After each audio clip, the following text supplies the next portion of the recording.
pagi, Bu. Gimana kabarnya hari ini? Alhamdulillah luar biasa. Allahu Akbar. Alhamdulillah kalau semuanya dalam keadaan sehat. Nah, sebelum memulai pembelajaran hari ini, marilah kita berdoa bersama-sama. Siapa yang memimpin doa hari ini? Saya, Bu. Oke, silakan Akbar mimpin doa.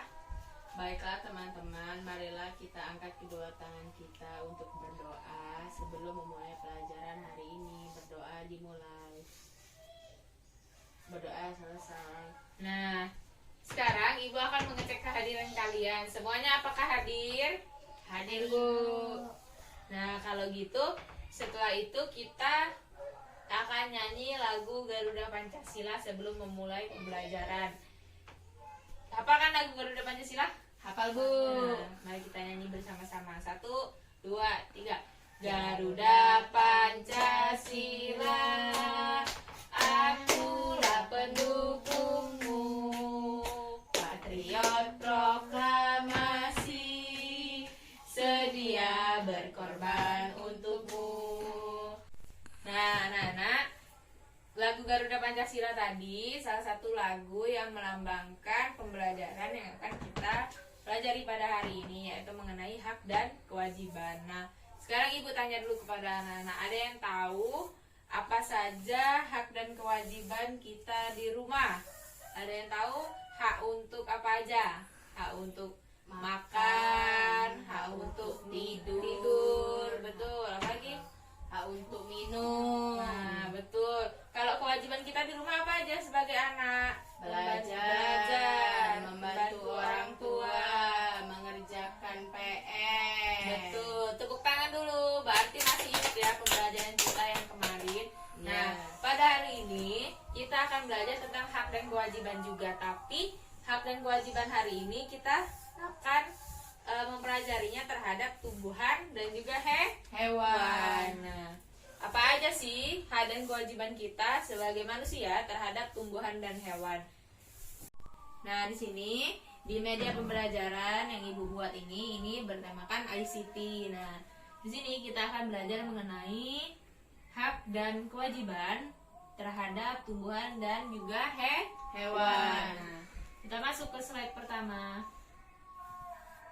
Di tujuan pembelajaran, setelah membaca wacana dan juga mempelajari manfaat tumbuhan secara bijak dan benar, siswa mampu mengetahui kewajiban dan juga hak yang harus dilaksanakan oleh warga masyarakat terhadap tumbuhan dan juga hewan. Nah, di sini Ibu ada gambar hak terhadap tumbuhan. Ini gambar apa, anak-anak? Padi. Padi, betul. Sebelahnya Nah, kedua bahan ini adalah bahan pokok untuk kita makan. Betul sekali. Kemudian di sini ada nih hak kita terhadap tumbuhan. Siapa di sini yang di rumahnya menanam pohon atau tumbuhan atau bunga? Ada Sipa, yang Bu. Rumah saya nggak ada. Asipa. Menanam tumbuhan apa, Asipa? Apa ada bunga? Ada, ya. Apa saja hak yang Asipa lakukan terhadap tumbuhan? Yang pertama, hak untuk apa? Menanam tumbuhan. Yang kedua, Hak memanfaatkan tumbuhan. betul. Yang ketiga, Hak menggunakan tumbuhan. salah satu contoh penggunaan tumbuhan itu yang gimana? Untuk dikonsumsi. Betul sekali. Contohnya apa? Tumbuhan yang bisa dikonsumsi? Jagung, betul. Nah, yang kedua di sini ada kewajiban terhadap tumbuhan. Lihat ini gambarnya. Ada 2 tanaman hias. Siapa di sini yang di rumahnya ada tanaman hias ini? Asipa punya ya di rumah? Iya. Nah, sekarang kewajiban terhadap tumbuhan ini sebenarnya banyak, tapi Ibu mengambil 3 contoh yang paling penting, yaitu pertama, kewajiban untuk Melindunginya. Contohnya melindunginya dari apa? Dari Hewan. supaya nggak dimakan hewan tumbuhannya. Yang kedua, kewajiban untuk merawatnya. Dan yang ketiga, kewajiban untuk melestarikannya. Nah, sebagai manusia, kita harus membantu juga pelestarian dari tumbuhan. Apabila kita tidak membantunya, maka tumbuhan-tumbuhan yang sudah hampir punah itu akan menjadi betul-betul punah. Nah, setelah itu tadi udah tumbuhan, satu lagi apa? Hewan. Nah, di sini ada 2 gambar hewan. Ada yang tahu ini gambar apa? Kelinci. Kelincinya warna apa? Coklat. Kemudian ini jerapah. Ada yang sudah pernah lihat jerapah? Sudah, Bu. Sudah, betul. Kita lihat jerapah di mana? Di kebun binatang. Nah, di sini ada beberapa hak juga terhadap hewan. Yang pertama, hak apa? Hak mendapatkan bahan pangan. Bahan pangan. Apa yang dimaksud dengan bahan pangan? Sesuatu yang kita konsumsi, betul, dapat kita makan. Kemudian yang kedua, Hak memanfaatkan tenaga hewan. salah satu contoh hewan yang bisa dimanfaatkan tenaganya apa? Kuda. Kuda, betul. Yang terakhir apa?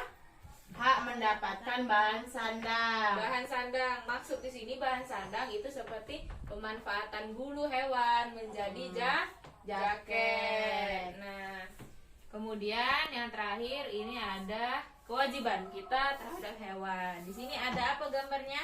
Anjing, Bu. Ada anjing, iya. Ya. Di sini Musang.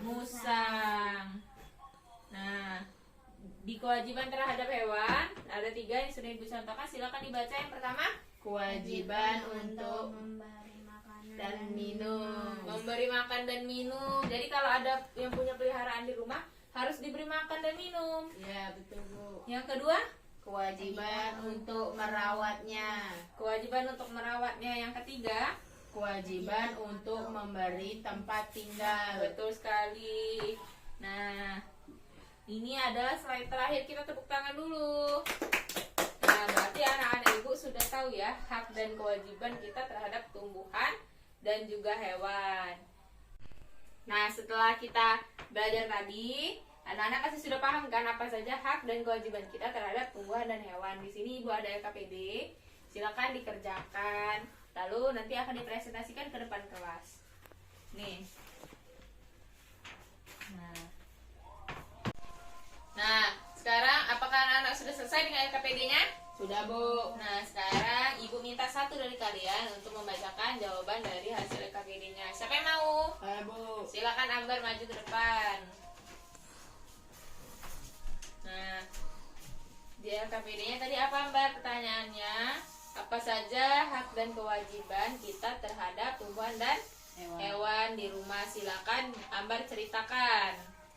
Jadi hak dan Dan kewajiban terhadap tumbuhan dan hewan di rumah itu ialah sebagai bahan pangan, Bu. Iya, untuk betul. dikonsumsi, untuk dimakan. Contohnya ibu saya itu suka masak sayur bayam. Nah, itu dari contoh dari tumbuhan. Terus kalau bahan pangan dari hewan itu ialah misalnya ibu saya masak ayam goreng, Bu. Itu dari hewan ayam. Oke, itu kan contoh dari hak yang kita dapatkan terhadap pemanfaatan hewan dan tumbuhan. Kalau kewajibannya apa, Mbak, terhadap tumbuhan? Yang pertama, Merawatnya, Bu. Merawatnya, Itu betul. disiram, dikasih pupuk. Kalau Iya. itu hewan itu diberi makan juga. Misalnya ayam itu dikasih jagung kayak gitu, Bu. betul. Tepuk tangan dulu. Nah, silakan Ambar duduk kembali. Nah, terima kasih, Bu. Iya.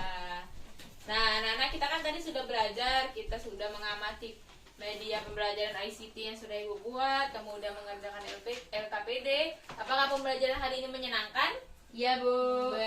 Alhamdulillah kalau misalnya pembelajaran hari ini menyenangkan. Sebelum kita mengakhiri pembelajaran pada hari ini, marilah sama-sama kita berdoa. Ayo anak-anak, siapa yang mau memimpin doa sebelum kita pulang? Saya, Bu. Ya, silakan Ambar. Baiklah teman-teman, marilah kita angkat kedua belah tangan kita untuk berdoa sebelum kita pulang. Berdoa dimulai. Amin. Berdoa selesai. Nah, terima kasih untuk anak-anak yang sudah hadir hari ini dan memperhatikan pembelajaran. Ibu akhiri. Wabillahi taufiq wal hidayah. Wassalamualaikum warahmatullahi wabarakatuh. Waalaikumsalam.